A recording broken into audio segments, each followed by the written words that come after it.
दोस्तों, आज की सुबह पर एक क्षण के लिए पूरा ध्यान दीजिए। जब नींद से आंखें खुलती हैं, तब वास्तव में क्या जागता है? शरीर या वर्षों से बनी हुई आदतें? आंखें खुलते ही हाथ स्वतः उस दिशा में बढ़ जाता है जहां चश्मा रखा होता है। ये एक छोटी सी क्रिया लगती है, लेकिन इसके भीतर एक बहुत गहरी स्वीकृति छिपी है। ये स्वीकृति ये कहती है कि हमने मान लिया है कि देखने की शक्ति अब आंखों की अपनी नहीं रही, कि स्पष्टता बाहर से आएगी, कि आंखें अब अपने भरोसे नहीं छोड़ी जा सकती। यही वो क्षण है जहां समस्या शुरू नहीं होती, बल्कि स्थायी हो जाती है। क्योंकि जब किसी कमजोरी को हम स्वाभाविक मान लेते हैं, तब शरीर भी उसे सच मान लेता है। हम अक्सर सोचते हैं कि हम नींद से जागते हैं, लेकिन सच्चाई ये है कि हम नींद से नहीं, आदतों से जागते हैं। और आदतें ही तय करती हैं कि दिन की पहली ऊर्जा किस दिशा में बहेगी। सुबह उठते ही चश्मा ढूंढना सिर्फ एक सुविधा नहीं है, ये भीतर ही भीतर ये स्वीकार कर लेना है कि आंखें अब स्वयं सक्षम नहीं हैं। और आयुर्वेद कहता है, जिस क्षण हम किसी अंग को अक्षम मान लेते हैं, उसी क्षण प्राण शक्ति उस अंग से पीछे हटने लगती है। कभी आपने इस पर विचार किया है कि हम आंखों को आराम देने की बात तो करते हैं, लेकिन आंखों पर विश्वास कब खो दिया, ये नहीं पूछते। हम कहते हैं उम्र हो गई, स्क्रीन ज्यादा है, आजकल सबको चश्मा लगता है। पर ये सारे वाक्य असल में क्या हैं? ये हमारे मन द्वारा दी गई घोषणाएं हैं कि ये कमजोरी अब सामान्य है। और यहीं पर सबसे जरूरी प्रश्न जन्म लेता है, क्या आंखें सचमुच कमजोर हो गई हैं या हमने उन्हें कमजोर मान लिया है? आचार्य वाग्भट, जिन्होंने अष्टांग हृदय जैसा ग्रंथ दिया, हमें ये याद दिलाते हैं कि शरीर कोई अलग अलग पुर्जों की मशीन नहीं है। ये एक जीवित, चेतन, आपस में जुड़े हुए तंत्रों की बुद्धिमान रचना है। ये प्रकृति की स्मृति है, जिसमें हर इंद्रिय पूरे शरीर और मन से जुड़ी हुई है। आंखें केवल देखने का उपकरण नहीं है, आंखें अग्नि का विस्तार हैं। आंखें पाचन की स्थिति का प्रतिबिंब हैं। आंखें मन की थकान और तनाव की भाषा बोलती हैं। और जब हम केवल चश्मे से आंखों को सुधारने की कोशिश करते हैं, तो हम उस पूरी भाषा को अनदेखा कर देते हैं जो शरीर हमें वर्षों से समझाने की कोशिश कर रहा है। आचार्य वाग्भट की दृष्टि में नेत्र दोष का अर्थ केवल धुंधलापन नहीं था, बल्कि यह संकेत था कि शरीर की आंतरिक अग्नि असंतुलित हो चुकी है, प्राण का प्रवाह बाधित हो चुका है और इंद्रियां अपने मूल स्वभाव से दूर चली गई हैं। यही कारण है कि आयुर्वेद कभी आंखों को अलग करके नहीं देखता। वो पूछता है, आप क्या खाते हैं, कैसे पचाते हैं, कैसे सोचते हैं और कैसे जीवन को देखते हैं। और इसी स्मृति से, इसी गहरी समझ से जन्म लेता है एक छोटा सा वाक्य, लेकिन असाधारण प्रभाव वाला वाक्य, सिर्फ एक बूंद। ये वाक्य किसी चमत्कार का वादा नहीं करता, ये किसी बाहरी दवा की घोषणा नहीं है। यह हमें ये याद दिलाने आता है कि उपचार बाहर नहीं, भीतर से शुरू होता है, कि आंखों को ठीक करने से पहले हमें अपने विश्वास को ठीक करना होगा। क्योंकि जब विश्वास जागता है, तब प्राण जागता है, और जब प्राण जागता है, तब शरीर स्वयं मार्ग दिखाता है। सिर्फ एक बूंद आंखों को नहीं, हमारे भीतर सोई हुई प्राकृतिक बुद्धिमत्ता को जगाने का संकेत है। आंखें अकेली बूढ़ी नहीं होती। ये वाक्य सुनने में साधारण लग सकता है, लेकिन इसके भीतर आयुर्वेद की पूरी दृष्टि छिपी हुई है। आयुर्वेद कभी किसी अंग को अलग करके नहीं देखता, क्योंकि शरीर खंडों में नहीं, संबंधों में काम करता है। इसीलिए शास्त्र कहते हैं कि नेत्र स्वास्थ्य जठराग्नि का दर्पण है। जैसी अग्नि भीतर जलती है, वैसी ही रोशनी बाहर दिखाई देती है। जब पाचन ठीक होता है, तब शरीर में ऊर्जा का प्रवाह स्वाभाविक रहता है। अन्न ठीक से पचता है, रस बनता है, और वही रस धीरे धीरे सभी धातुओं को पोषण देता हुआ आंखों तक पहुंचता है। लेकिन जब यही पाचन मंद पड़ जाता है, जिसे आयुर्वेद मंदाग्नि कहता है, तब समस्या आंखों से नहीं, पेट से शुरू होती है। मंदाग्नि का अर्थ केवल ये नहीं कि खाना देर से पचता है। मंदाग्नि का अर्थ है अधपचा अन्न, भारीपन, कब्ज, अम्लता और भीतर ही भीतर जमा होती हुई अशांति। ये अधपचा अन्न ही आगे चलकर आम बनता है, जो शरीर की नलियों में रुकावट पैदा करता है। जब आम बढ़ता है, तब शरीर के भीतर उष्णता असंतुलित होने लगती है। ये उष्णता नीचे रुकते नहीं, क्योंकि प्रकृति का नियम है कि गर्मी ऊपर की ओर जाती है। इसीलिए आयुर्वेद कहता है, जब पाचन बिगड़ता है तब पित्त ऊपर उठता है। यही बढ़ा हुआ पित्त धीरे धीरे सिर, मस्तिष्क और नेत्र तंत्र तक पहुंचता है। ये नेत्रों की स्निग्धता को सुखाने लगता है, नेत्र स्नायुओं पर अनावश्यक दबाव डालता है और देखने की शक्ति को थका देता है, जैसे कोई दीपक अधिक गर्मी में मध्यम करने लगता है। ध्यान दीजिए, ये प्रक्रिया अचानक नहीं होती, ये वर्षों की अनदेखी का परिणाम होती है। थोड़ी थोड़ी जलन, हल्का हल्का धुंधलापन, कभी कभी सिर दर्द और फिर धीरे धीरे चश्मा। आधुनिक जीवन इस प्रक्रिया को और तेज कर देता है। नीली रोशनी वाली स्क्रीन लगातार नेत्रों पर सीधा प्रहार करती है। ये रोशनी पित्त को उत्तेजित करती है और आंखों को विश्राम का अवसर नहीं देती। अधूरी नींद शरीर की मरम्मत की प्रक्रिया को रोक देती है। प्रोसेस्ड भोजन अग्नि को कमजोर करता है और आम को बढ़ाता है। लगातार तनाव मन को सिकोड़ता है और वही सिकुड़न नेत्र स्नायुओं तक पहुंच जाती हैं। इसका परिणाम ये होता है कि आंखें वास्तव में कमजोर नहीं होती, बल्कि उन्हें पोषण देने वाली प्रणाली ही थक चुकी होती है। हम आंखों पर दवा डालते हैं लेकिन पाचन को नहीं देखते। हम नंबर बदलते हैं लेकिन दिनचर्या नहीं बदलते। आयुर्वेद यहाँ एक बहुत स्पष्ट बात कहता है, यदि मूल ठीक नहीं होगा तो शाखाएं स्वस्थ नहीं हो सकती। यदि अग्नि संतुलित नहीं होगी तो दृष्टि स्थिर नहीं रह सकती। और इसलिए ये याद रखना अत्यंत आवश्यक है कि समस्या नेत्रों में नहीं, आपके अन्न में है। समाधान दवा में नहीं, दिनचर्या में है। यही समझ आगे चलकर उस मार्ग की नींव बनाती है जहां उपचार किसी एक उपाय से नहीं, बल्कि पूरे जीवन क्रम के सुधार से होता है। सिर्फ एक बूंद की शक्ति को समझने से पहले ये समझना आवश्यक है कि आयुर्वेद कभी भी किसी गूढ़ उपाय को सीधे लागू करने की अनुमति नहीं देता। शास्त्रों में स्पष्ट कहा गया है कि जब तक भूमि तैयार ना हो, तब तक बीज अपना स्वभाव प्रकट नहीं कर सकता। ठीक उसी प्रकार जब तक शरीर की जड़ें स्वच्छ और संतुलित नहीं होंगी, तब तक नेत्रों को दिया गया सर्वोत्तम पोषण भी पूर्ण फल नहीं दे सकता। इसलिए उपचार की ये यात्रा आंखों से नहीं, सुबह से शुरू होती है। सुबह उठते ही सबसे पहला कार्य होता है ऊषापान। ये केवल पानी पीना नहीं है, ये रात भर जमा हुई आंतरिक अशुद्धियों को हटाने की एक मौन प्रक्रिया है। गुनगुना जल जब खाली पेट शरीर में जाता है तो वो जठराग्नि को बिना उत्तेजित किए धीरे धीरे जगाता है। उसमें मिला हुआ आंवला इस प्रक्रिया को और गहरा कर देता है। आंवला पित्त को शांत करता है, आम को पिघलाता है और पाचन तंत्र को ठंडक देते हुए साफ करता है। ये वही शीतलता है जिसकी कमी आंखों तक सबसे पहले पहुंचती है। जब आंतें स्वच्छ होती हैं, तभी रस शुद्ध बनता है और वही रस आगे चलकर नेत्रों को पोषण देता है। लेकिन इसी क्षण एक बहुत बड़ी भूल अक्सर हो जाती है। नींद खुलते ही हाथ मोबाइल की ओर बढ़ जाता है। आयुर्वेद की दृष्टि से ये केवल आंखों पर प्रकाश का आघात नहीं है, ये प्राण के प्रवाह पर पहला आघात है। सुबह का समय वो होता है जब मन, मस्तिष्क और इंद्रियां सबसे अधिक ग्रहणशील होती हैं। उस समय नीली रोशनी को भीतर प्रवेश देना, नेत्रों को विश्राम से सीधा उत्तेजना में धकेल देना है। इसलिए इस आदत को आज से वर्जित मानना आवश्यक है, क्योंकि नेत्रों को ठीक करने के लिए सबसे पहले उन्हें आघात से बचाना पड़ता है। मोबाइल की जगह जो प्रक्रिया आती है वो है नेत्र प्रक्षालन। मुंह में पानी भरकर ठंडे पानी के छींटे खुली आंखों पर डालना केवल एक स्वच्छता क्रिया नहीं है, ये नेत्रों के चारों ओर जमी निष्क्रियता को तोड़ता है।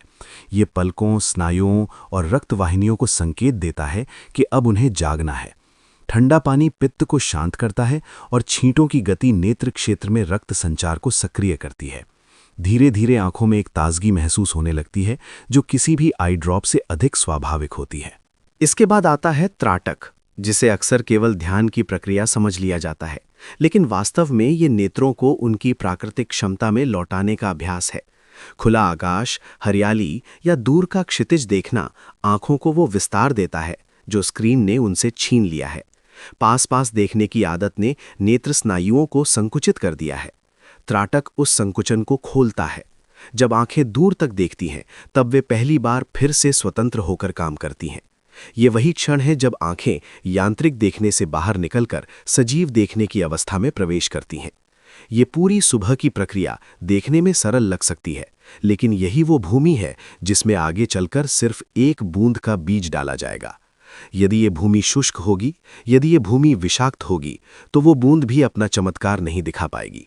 लेकिन जब सुबह की दिनचर्या से शरीर शुद्ध होता है, पित्त शांत होता है और नेत्र जागते हैं, तब रात को दी गई एक छोटी सी बूंद भी भीतर गहरे स्तर पर काम करना शुरू कर देती है। यही कारण है कि आयुर्वेद में उपचार को कभी अलग अलग क्रियाओं में नहीं बांटा जाता, बल्कि उसे एक सतत प्रवाह की तरह देखा जाता है, जहां हर कदम अगले कदम को समर्थ बनाता है। अब हम उस बिंदु पर पहुंचते हैं जहां आयुर्वेद की साधारण सी दिखने वाली विधि अपने भीतर असाधारण गहराई छुपाए हुए है। यही वो क्षण है जिसे आचार्य वाग्भट ने नेत्र चिकित्सा का मुकुटमणि कहा, क्योंकि यहाँ उपचार किसी बाहरी हस्तक्षेप की तरह नहीं, बल्कि शरीर की अपनी स्मृति को जागृत करने की प्रक्रिया बन जाता है। इसे नेत्र तर्पण का सार कहा गया है, लेकिन इसका अर्थ केवल आंखों को तृप्त करना नहीं, बल्कि पूरे नेत्र तंत्र को पुनः जीवंत करना है।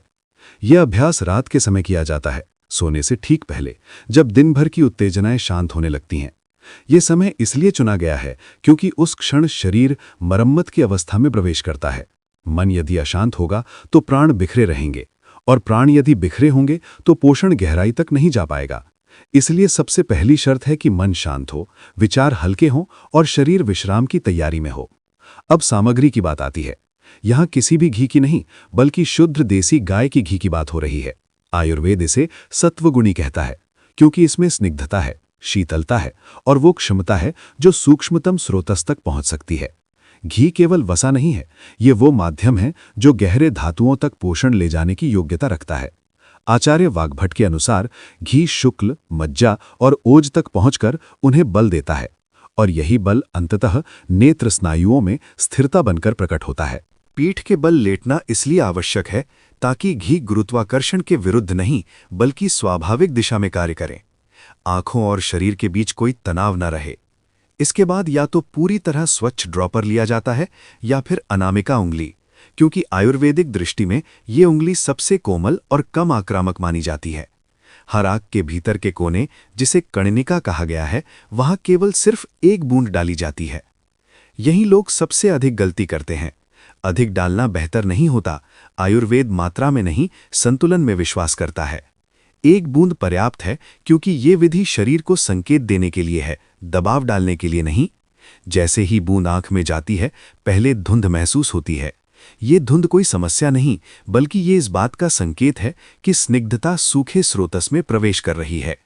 इसके बाद हल्की ऊष्मा या पिघलने सा अनुभव हो सकता है, और यही वो क्षण है जब समझना चाहिए कि पोषण भीतर की ओर जा रहा है।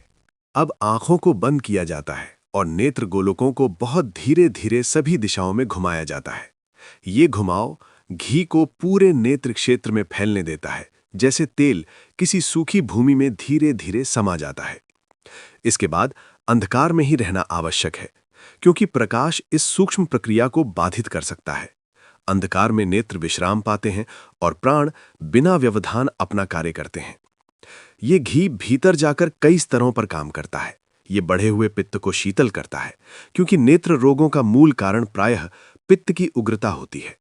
ये स्रोतस को मजबूत करता है, जिससे पोषण का मार्ग खुला रहता है, और ये गहराई में जमे हुए आम को धीरे धीरे ढीला करके बाहर निकालने में सहायक होता है। ये प्रक्रिया तात्कालिक नहीं होती, लेकिन ये स्थायी होती है। इसके साथ साथ नस्य का प्रयोग इस पूरी साधना को पूर्णता देता है। नाक के माध्यम से 1 से 2 बूंद अनु तेल या ब्राह्मी तेल डालना मस्तिष्क और नेत्र स्नायुओं के बीच के मार्ग को पोषित करता है। आयुर्वेद मानता है कि नाक सिर का द्वार है, और जब ये द्वार पोषित होता है तो नेत्रों तक प्राण का प्रवाह सहज हो जाता है। ये केवल आंखों का उपचार नहीं रहता, बल्कि स्मृति, एकाग्रता और मानसिक स्पष्टता तक प्रभाव डालता है। यही कारण है कि आचार्य वाग्भट ने इसे किसी औषधि की तरह नहीं, बल्कि एक साधना की तरह प्रस्तुत किया। याद रखिए, ये केवल आंखों में डाली गई बूंद नहीं है, ये उस भरोसे की बूंद है जो हम शरीर की प्राकृतिक बुद्धिमत्ता पर रखते हैं।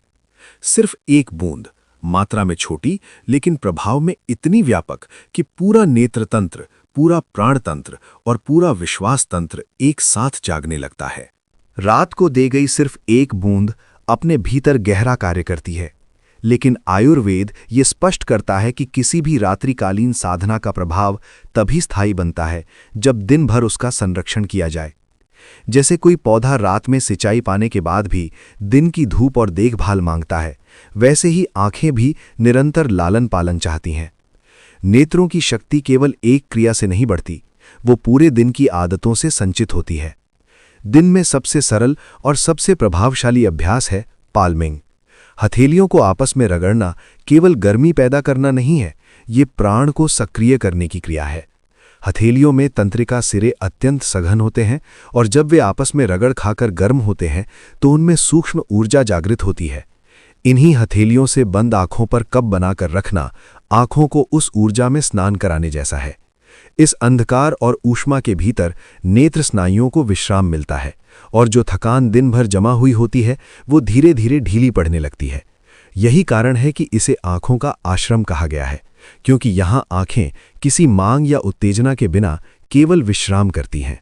इसके बाद आता है वो अभ्यास जिसे आधुनिक जीवन ने लगभग भुला दिया है, और वो है सचेत पलक झपकाना। स्क्रीन के सामने बैठकर आंखें खुली रह जाती हैं और पलकें अपनी प्राकृतिक लय खो देती हैं। ये केवल सूखापन नहीं लाता, ये नेत्रों के भीतर तनाव पैदा करता है। सचेत रूप से पलक झपकाना आंखों को ये स्मरण कराता है कि उन्हें स्वयं को नम रखना है, स्वयं को सुरक्षित रखना है। हर पलक झपकाना नेत्रों पर एक कोमल स्पर्श की तरह होता है, जो उन्हें थकान से बचाता है। आधुनिक समय के लिए आयुर्वेदिक समझ के अनुरूप जो नियम सामने आता है वो है 20-20-20 का अभ्यास। हर 20 मिनट में 20 फीट दूर 20 सेकंड तक देखना आंखों को विस्तार देता है। यह अभ्यास नेत्र स्नायुओं को लगातार पास की दूरी में जकड़े रहने से मुक्त करता है। जब आंखें दूर देखती हैं तो वे पहली बार फिर से प्राकृतिक रूप से फैलती हैं, और यही फैलाव उनकी शक्ति का आधार होता है।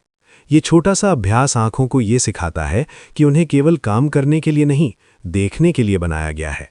ये सभी दिन के अभ्यास देखने में भले ही साधारण लगें, लेकिन इन्हीं से वो आधार बनता है जिस पर रात की साधना टिकती है।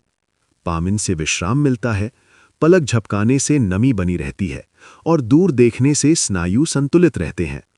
जब दिन भर आंखों के साथ ये कोमल व्यवहार किया जाता है, तब रात को दी गई सिर्फ एक बूंद केवल उपचार नहीं रहती, बल्कि संचित शक्ति बन जाती है। यही कारण है कि आयुर्वेद कहता है, नेत्रों की रक्षा किसी एक समय की क्रिया नहीं, बल्कि पूरे दिन का संस्कार है। और यही संस्कार धीरे धीरे आंखों को उनकी खोई हुई स्पष्टता और स्थिरता की ओर वापस ले जाता है। बाहरी सेवा चाहे कितनी भी शुद्ध और अनुशासित क्यों ना हो, यदि भीतर का ईंधन सही ना हो तो उसका प्रभाव सीमित रह जाता है। आयुर्वेद स्पष्ट रूप से कहता है कि किसी भी इंद्रिय का पोषण बाहर से शुरू नहीं होता, वह भीतर से जन्म लेता है। नेत्रों की स्पष्टता भी उसी आंतरिक रस पर निर्भर करती है जो भोजन से बनता है और मन की स्थिति से प्रभावित होता है। इसलिए नेत्रों की साधना का ये चरण केवल आहार की सूची नहीं, बल्कि जीवन की दिशा को संतुलित करने की प्रक्रिया है। आयुर्वेद ने कुछ विशेष खाद्य पदार्थों को नेत्र रसायन कहा है, क्योंकि वे केवल पोषण नहीं देते, बल्कि नेत्र तंत्र को पुनर्जीवित करने की क्षमता रखते हैं। आंवला इनमें सबसे अग्रणी है, क्योंकि ये पित्त को शांत करता है और आंखों में ठंडक लाता है। ये शरीर के भीतर ऐसे रस का निर्माण करता है जो नेत्र स्नायुओं को स्निग्धता और स्थिरता देता है। गाजर और पालक आंखों को बल देने वाले तत्वों से भरपूर होते हैं, लेकिन आयुर्वेदिक दृष्टि से उनका महत्व केवल विटामिन में नहीं, बल्कि उनकी शीतल और रक्तवर्धक प्रकृति में है, जो नेत्रों तक पोषण पहुंचाने में सहायक होती है। बादाम को आयुर्वेद ने मज्जा धातु का पोषक माना है और मज्जा का सीधा संबंध नेत्र स्नायुओं से है। जब मज्जा सशक्त होती है तब दृष्टि में स्थिरता आती है और थकान कम होती है। केसर बहुत कम मात्रा में ही पर्याप्त होता है, क्योंकि ये नेत्रों में रक्त संचार को संतुलित करता है और दृष्टि को स्पष्ट करने में सहायता करता है। त्रिफला, जिसे आयुर्वेद ने चक्षुषय रसायन कहा है, पाचन को सुधारकर अप्रत्यक्ष रूप से आंखों को स्वस्थ बनाती है, क्योंकि जब आंतें स्वच्छ होती हैं तभी शुद्ध रस बनता है जो नेत्रों तक पहुंच सके। इन सब के साथ जल का पर्याप्त सेवन अत्यंत आवश्यक है। नेत्रों का सूखापन केवल बाहरी कारणों से नहीं होता, ये भीतर की नमी की कमी का संकेत होता है। जल शरीर के भीतर वो माध्यम है जिसके बिना कोई भी पोषण सही दिशा में नहीं जा सकता। जब शरीर पर्याप्त जल पाता है तब नेत्रों की स्निग्धता स्वाभाविक रूप से बनी रहती है। लेकिन आहार के साथ साथ मन की भूमिका को नजरअंदाज करना आयुर्वेद की दृष्टि से सबसे बड़ी भूल होगी। तनाव केवल मानसिक स्थिति नहीं है, ये शारीरिक तंत्र पर सीधा प्रभाव डालता है। जब मन तनावग्रस्त होता है तब नेत्र स्नायुओं में अनजाने ही कसाव आ जाता है। ये कसाव धीरे धीरे दृष्टि को संकुचित करता है और आंखें थकने लगती हैं। इसलिए नेत्रों के पोषण में मन की शांति उतनी ही आवश्यक है जितना शुद्ध आहार। नाड़ी शोधन प्राणायाम इस संतुलन को पुनः स्थापित करने का एक सरल और प्रभावी साधन है। जब श्वास समान रूप से दोनों नाड़ियों में प्रवाहित होती है, तब प्राण का वितरण संतुलित होता है और नेत्रों तक ऊर्जा का प्रवाह सहज बनता है। इसके साथ किया गया सकारात्मक संकल्प केवल शब्द नहीं होता, वो मन को दिशा देने की प्रक्रिया होती है। जब हम भीतर से ये दोहराते हैं कि मेरी आंखें स्वस्थ हैं, तो ये वाक्य शरीर के लिए आदेश बन जाता है, क्योंकि शरीर मन की भाषा समझता है। इसीलिए अंत में ये स्मरण रखना आवश्यक है कि नेत्रों की साधना केवल देखने तक सीमित नहीं रहती, वो सूझने तक जाती है। आयुर्वेद हमें ये गहरी बात सिखाता है कि जो विचार आप खाते हैं वही आंखों तक पहुंचता है, और जब विचार शुद्ध, शांत और संतुलित होते हैं तब दृष्टि भी स्वाभाविक रूप से स्पष्ट होने लगती है। ये जो मार्ग आपके सामने रखा गया है वो किसी चमत्कार का दावा नहीं करता, क्योंकि आयुर्वेद चमत्कारों में नहीं, प्रकृति के नियमों में विश्वास करता है। जो कुछ भी यहां घटित होता है वो शरीर की अपनी बुद्धिमत्ता का क्रमिक जागरण है। जैसे बीज आज बोया जाता है और वृक्ष समय लेकर फल देता है, वैसे ही नेत्रों का उपचार भी समय और धैर्य चाहता है। जब शरीर को सही संकेत मिलते हैं तो वो स्वयं ठीक होने की दिशा में बढ़ता है।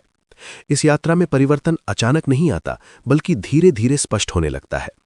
पहले सप्ताह में आंखों की जलन और भारीपन कम होने लगता है, क्योंकि भीतर की उष्णता शांत होने लगती है।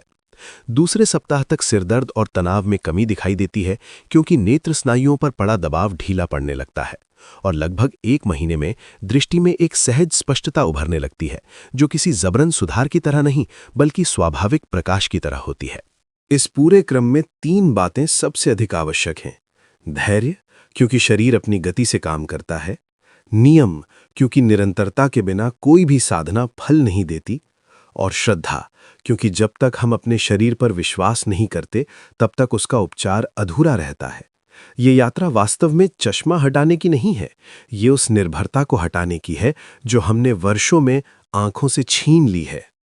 जब आप इस ज्ञान को आगे बढ़ाते हैं, इसे साझा करते हैं और इस साधना से स्वयं जुड़ते हैं, तब ये केवल व्यक्तिगत उपचार नहीं रहता, बल्कि सामूहिक स्मृति बन जाता है। और अंत में यही स्मरण रखना सबसे आवश्यक है कि आंखें लेने के लिए नहीं, देने के लिए हैं।